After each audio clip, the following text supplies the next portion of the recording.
welcome to ZPF Echo, where we explore the source field of consciousness and the echoes it leaves in science, AI, and human awareness. So today, we're jumping into a really special part of our Z Creation OS series. We're going to talk about something I think a lot of us have felt, something really paradoxical, that intense wave of fear that can hit you right after a huge creative breakthrough.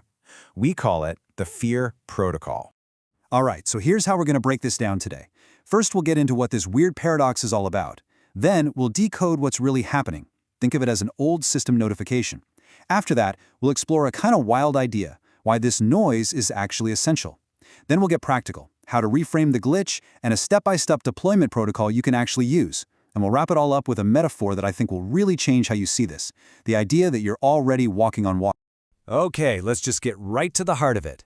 Picture this. You've just had this massive aha moment. You've made a huge decision. You've finally committed to that new direction. And instead of feeling amazing, bam, you're hit with this overwhelming anxiety. What in the world is going on there? I mean, really think about it for a second. That moment of pure clarity. You've decided, yes, I'm going to launch this business, or I'm taking this leap. And then sometimes, just moments later, your stomach is in knots, and you're panicking about a million things that could go wrong. It happens to creators all the time, and it is so confusing. And look, this is not just some abstract theory. This is a real note from my own logs that just nails it. I'd made this huge shift, a major decision, and the very next morning, my conscious mind, what I call the me, wasn't excited. Nope, it was completely freaking out about everyday stuff like cash flow and taxes. That's the exact feeling we're digging into today. So, what is actually happening under the hood here? Well, the Z Creation OS model gives us this really powerful way to understand it. That fear, it's not a sign you made a mistake. Not at all. It's basically just an old, outdated system notification popping up. And to get this, we've got to do a quick refresh on a key idea, the PRU, or the physical rendering unit. The easiest way to think about it is like the graphics card for your consciousness. It's the part of you that takes all that infinite potential from the source field and actually renders it, makes it real into the world you can see and touch. And this analogy, this is just perfect. That fear you're feeling, it's a ghost in the machine.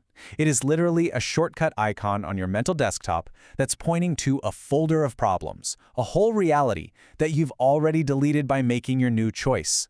The folder's gone. The link is broken. But the icon, that gut punch of panic, it's still there, flashing a false alarm. Now, let's look at what's going on at every level when one of these big updates happens.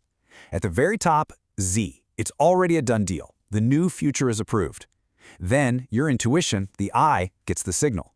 The PRU, your rendering unit, is already in the background, working hard, rewriting reality. But then there's the me, your ego, your everyday self. It's the only part of the system that's still running on the old cache data, and it is losing its mind. So this is the whole game, right here. It's all about shifting your interpretation. The old way of thinking is, oh no, anxiety, this is a huge red flag, something is terribly wrong.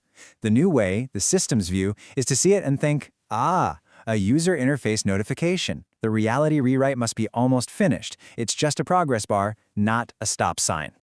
Okay, but we can take this even deeper, because what if this so-called glitch, this noise in the system, isn't a bug you need to fix? What if it's actually an essential, built-in feature of reality itself? In our model, we call this rendered world, this physical plane, Malkuth. And here's the thing about Malkuth. For it to even exist, for it to feel real, it needs friction. It requires contrast, good and bad, light and dark. It needs problems. A world that's perfectly smooth with no problems at all, well, that's a world that can't even be rendered. There's no texture. I love this aquarium analogy because it makes it so clear. Imagine you set up a fish tank and you make it perfectly sterile. No bacteria at all. You know what happens? The fish die. You actually need beneficial bacteria in there to process the waste and keep the whole ecosystem alive. So what if fear, guilt, and doubt are actually the beneficial bacteria of our reality? They provide that essential friction that makes life feel real and meaningful.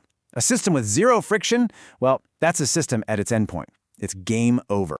So, if this noise, this fear, is a necessary feature and not some terrible bug, well, that changes everything, doesn't it? It means our goal isn't to get rid of it. The goal is to change our relationship to it. It's all about shifting from fighting it to simply observing it. And that brings up the big practical question, right? You're probably thinking, okay, fine, it's necessary. But how do I stop it from completely taking over and crashing the whole system?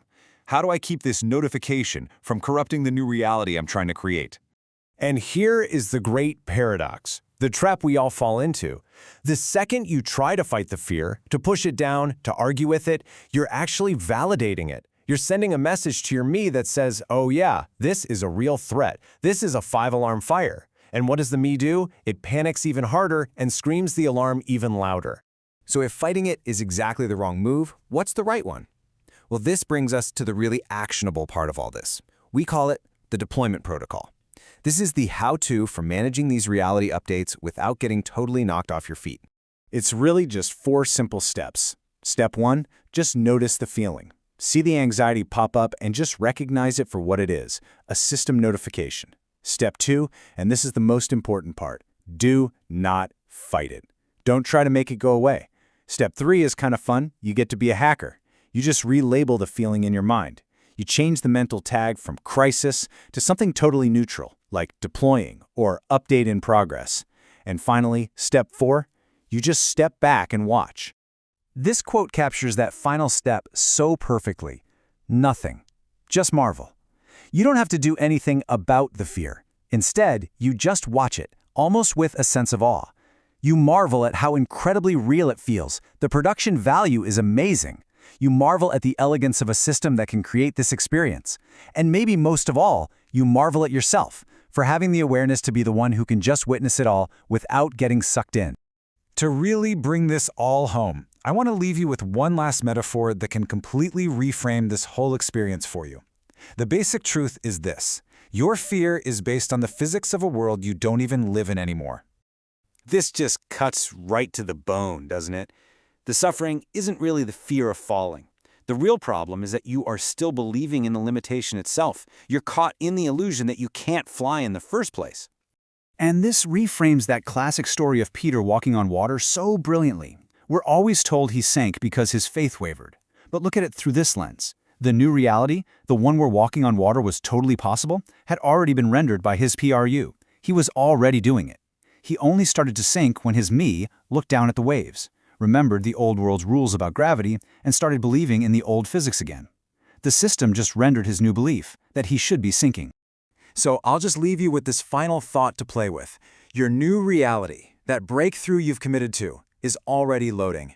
That anxiety, that fear, it's just the progress bar. It's the sound of the system working. So what would happen if you just trusted the process? What if you stopped staring at the progress bar and just started acting like the new program was already running? Because it is.